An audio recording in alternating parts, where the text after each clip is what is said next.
Hello, dear Dharma friends. It is, goodness gracious, it is March the 18th, 2025. So here we are, in this moment. This is the story of Baba Yaga of Russian folktales.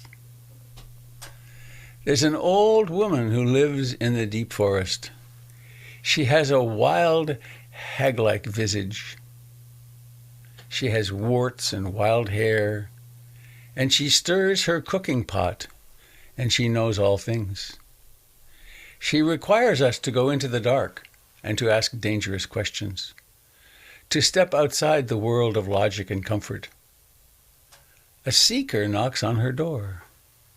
Are you here of your own errand, on your own errand, or are you sent by another? The young man, encouraged by his quest, on his quest by his family, says, I am sent by my father. She throws him into the pot and cooks him. A second seeker, a young woman, comes, and Baba Yaga says, are you on your own errand, or are you sent by another? She replies confidently, I'm on my own errand. Baba Yaga cooks her too. The third seeker, deeply confused by the world, comes to Baba Yaga's house. She sees the smoke of the fire and knows it's a dangerous place. Are you on your own errand, or are you sent by another? She answers truthfully, in large part I'm on my own errand, but in large part also I come because of others, and in large part because you are here, and because of the forest, and something I have forgotten, and in large part I have no idea why I come. Baba Yaga looks at her for a moment and says, you'll do, and shows her into the hut. So here we are on our errand. Are we on our own errand? Someone else's errand? Or is it one big, remarkable mystery?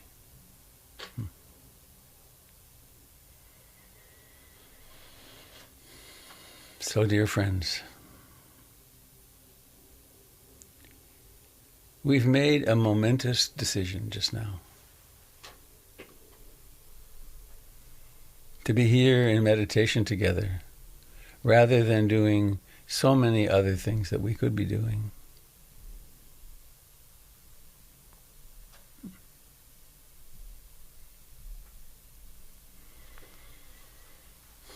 So, I'm inspired also to speak of the refuges this morning. In what do we take refuge? Clearly, the human body is unstable. Relationships are equally, if not more, unstable.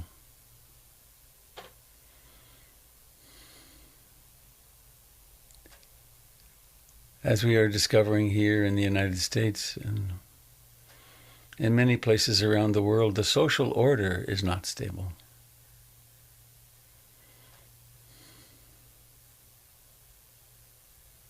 Continents are not stable.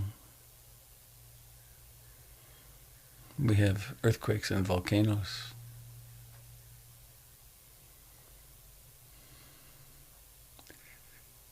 So what might we take refuge in? Way back 2,500 years ago, the Buddha suggested that we take refuge in being awake, symbolized as taking refuge in the Buddha. Awake right now.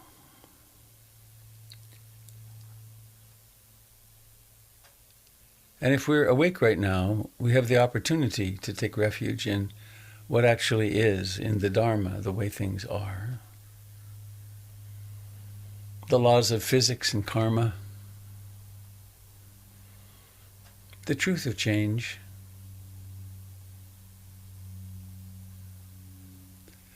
and I take refuge in the Sangha, the community of practice, because we need support along the way.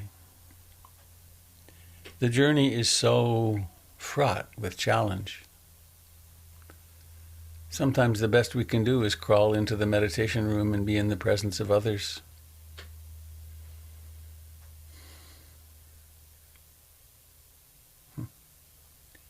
And there's a greater refuge in a way with Sangha. I'm reminded just now because, quote, my crows have showed up in the trees outside. Refuge in the community of all life. I take refuge in the community of life.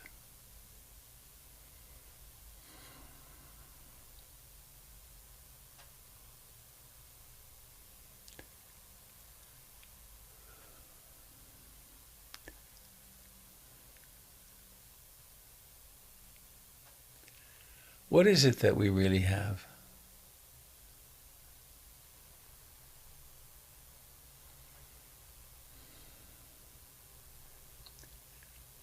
Well, we have the life of this body, which is sitting here.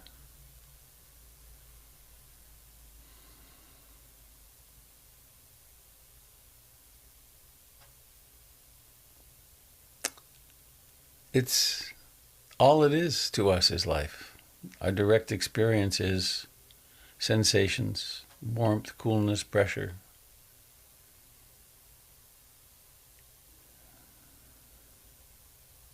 Temperature, hot, cool.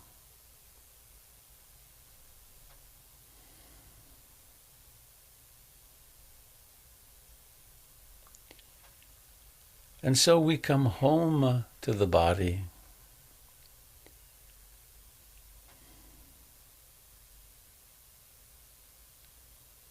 We come home perhaps to in-breathing and out-breathing, or to the tingling aliveness of the hands and arms.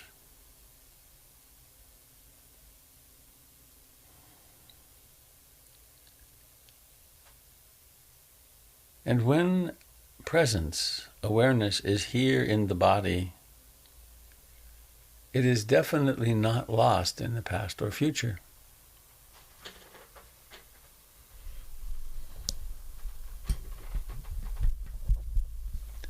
It is here now.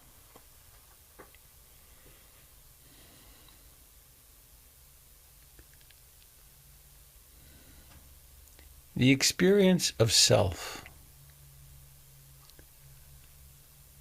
arises with, is embedded in the wandering mind. Because it's here that all the opinions are, all the stories.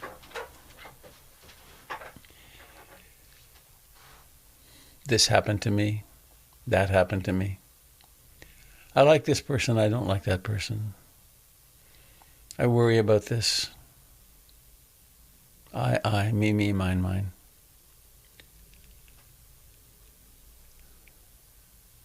And so to come home to this breath now,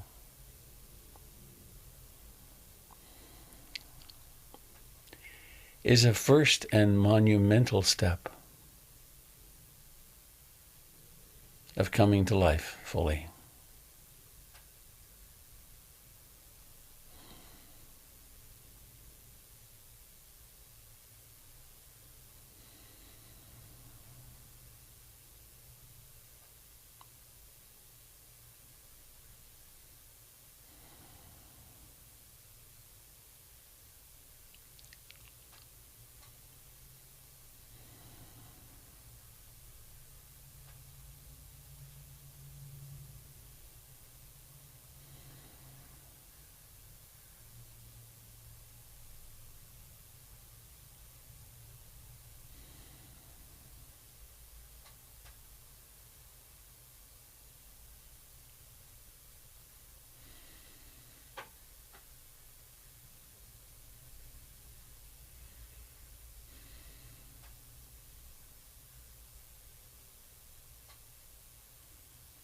Of course,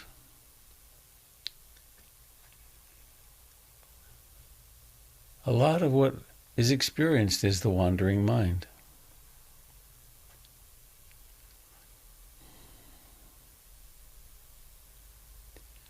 There's the mind that wanders into wanting something. The present moment is inadequate, so therefore the mind wants pleasure. I want this meditation to be concentrated and blissful. Or I want something to happen in my life. Or it's opposite. The mind wants something not to be happening. I don't like this mood. I don't like this talking. I don't like these feelings in my body. So then the mind attacks them, strikes them, has an attitude of aversion.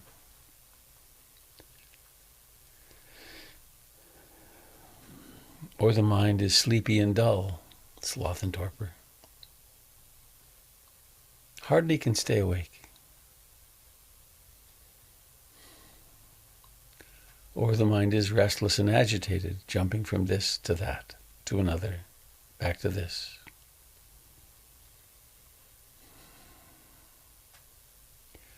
Or the mind is consumed somehow in doubt. I don't think this works. I can't do this. Shouldn't I be doing that? So there's wanting and not wanting.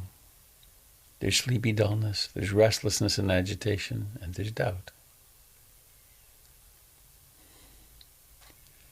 Whenever you can't stay with the breath very much at all, see which of these 5, what they're called as hindrances to clear seeing. See which one is present. And then don't fight with it. Embrace it. Recognize it is what is in this moment, and somehow or another bringing love to this experience.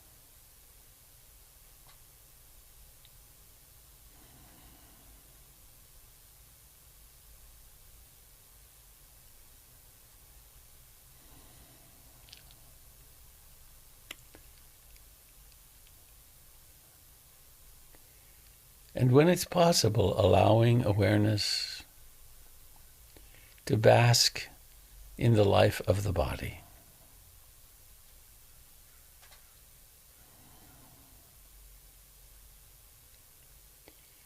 To bask in this breathing in and breathing out.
We tend to think that someday when we've done enough meditation,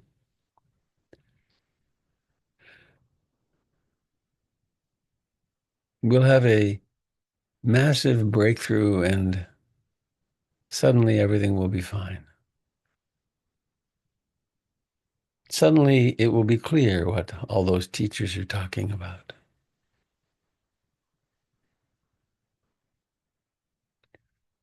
What if the truth of that moment is here right now?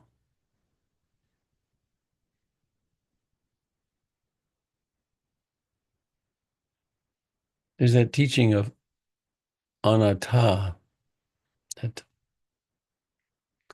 translates literally as no soul, no self. What if I could just experience that?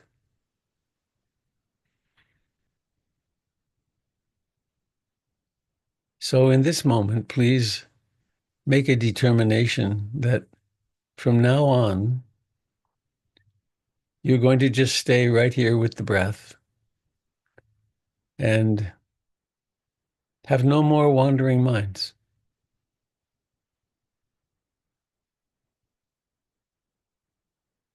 I'm going to do this. How long does it take for the mind to wander? A breath, half a breath, two breaths? The I that makes that determination vanishes.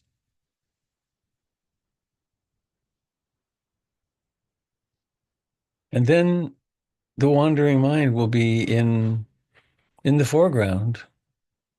And mostly we don't even know what's happening. We're just lost in it. And then with no effort on our part, no intention, suddenly awareness emerges and the wandering mind is noticed for what it is, a trance, a dream. And it's possible to be right here with the breath or right here with this voice. What's happening with that I? It vanishes.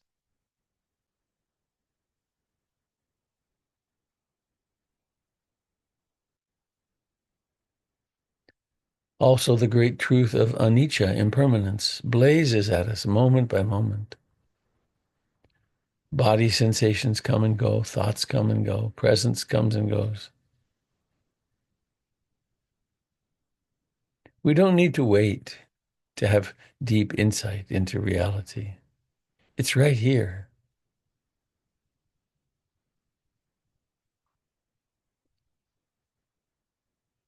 And so we can attend to the beginning of a breath,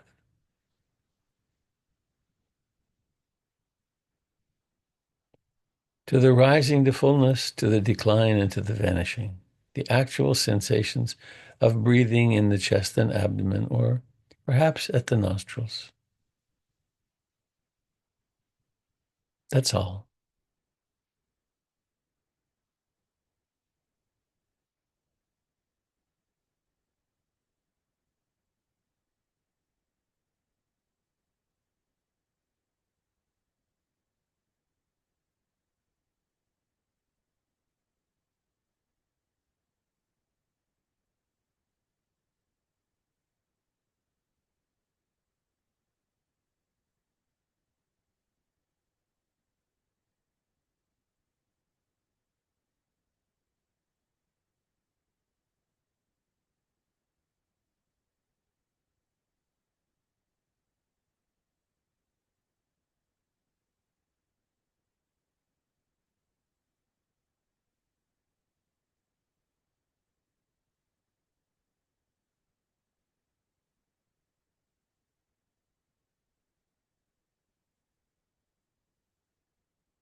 we're always starting again.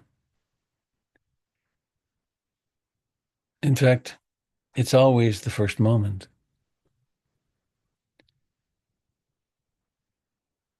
We like to think, oh, I meditated for half an hour or some length of time. That half an hour is an imagination. What we experience is this moment, being awake or not.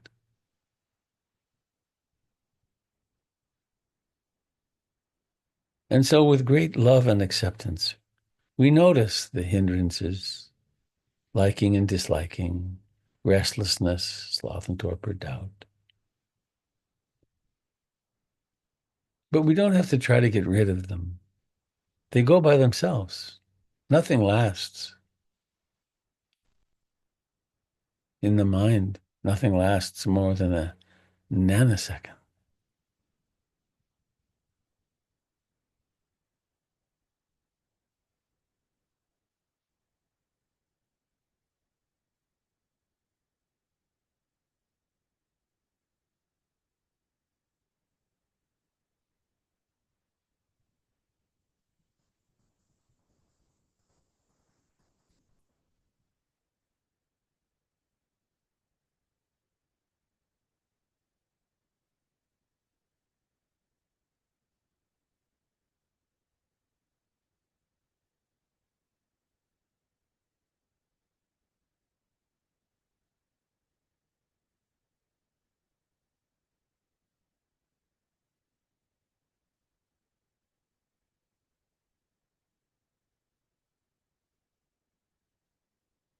I'm told that in Thailand, there's a very popular practice. And it's at the end of the day, just before one goes to sleep, one reflects back and remembers one's acts of kindness during the day. One reflects upon one's goodness. This is not a common practice here in the West. We tend to find our mistakes, dwell on our mistakes and our missteps.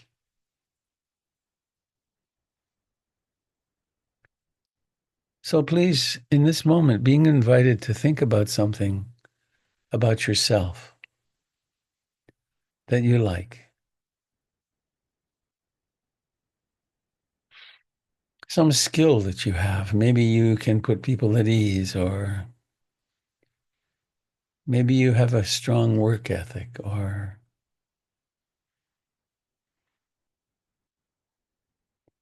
maybe you're moved by compassion when you see suffering in the world or in yourself or someone else. Maybe you helped a friend move recently, or and there would always be that you are concerned enough about your own welfare and the welfare of the world that you've actually come to meditate with your friends and support them.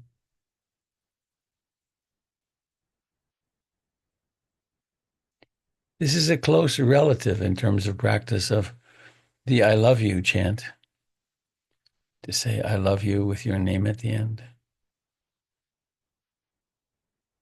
I can see how hard you try. I love you.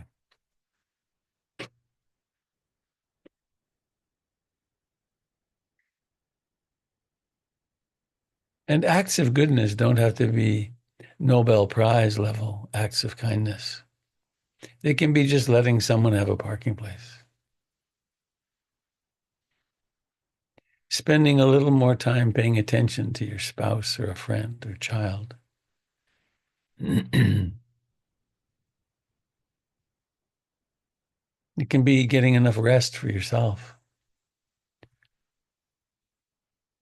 Coming back to the I love you mantra and think of something that you appreciate about yourself.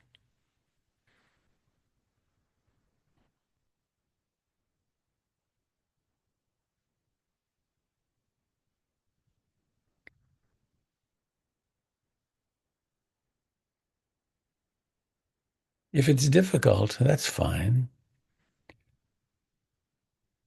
Just notice the difficulty. It's just another mind state. It's not you.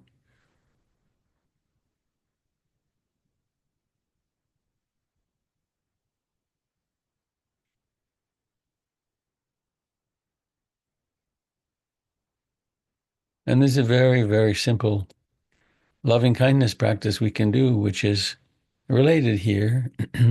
On the in breath, you might wish something beautiful for yourself, like, may I be really happy. And then on the out breath, you could pick a person or maybe all beings. May all beings be really happy, content. Breathing in, may I be happy and loving. Breathing out, may all beings.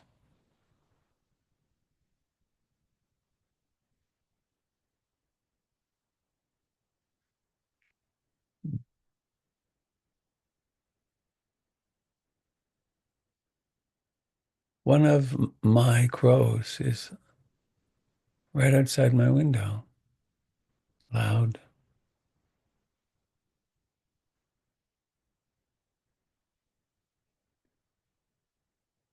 They may be telling me I forgot to put out their nuts, which is true. Hmm. Oh, there's one on the feeder right now. May that crow and all crows have enough to eat today.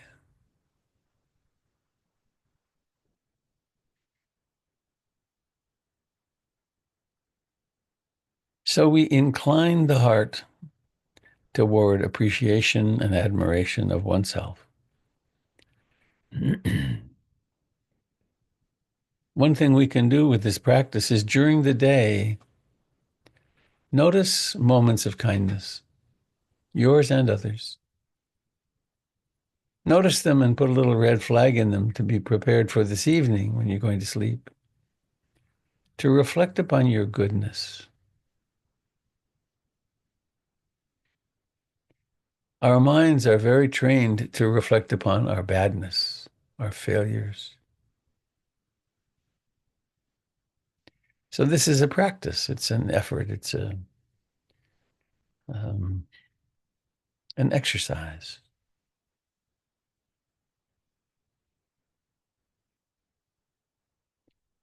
And come home and feel your body and its aliveness and its breathing. And breathe in your goodness.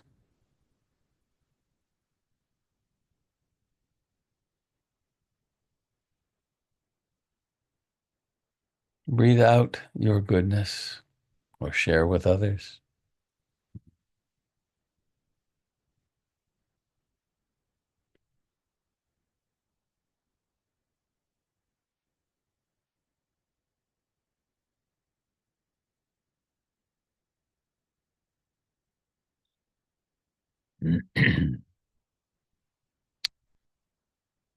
And if you happen to be watching this on YouTube or Facebook or somewhere else,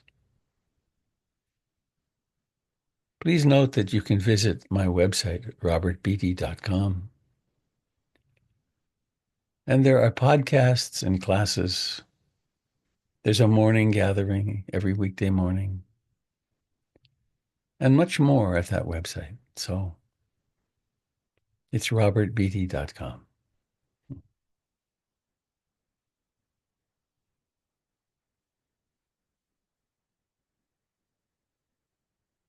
And so now, in preparing to end our time of sitting together, please become aware of your body where it touches the chair. You don't need to make anything happen because it's already happening.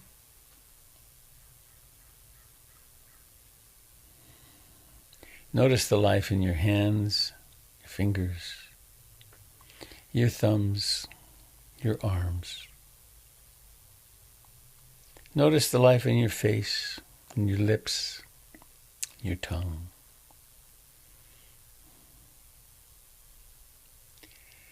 And notice that you can feel or know your eyes inside their beautiful little lubricated sockets. And let them move around a little bit, left and right and up and down.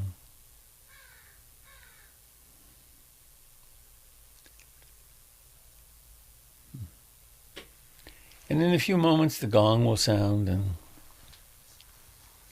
please use that as an indication to be awake as much as you can today, and also to do the preparations necessary to let your eyes open, and then ever so delicately open them, knowing the effort that it takes, and then become aware of seeing, mindful seeing.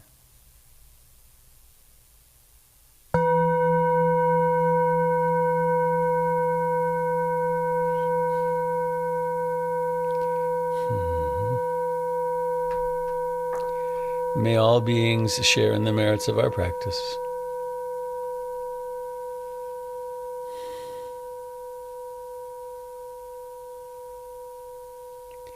May all beings know happiness and the causes of happiness.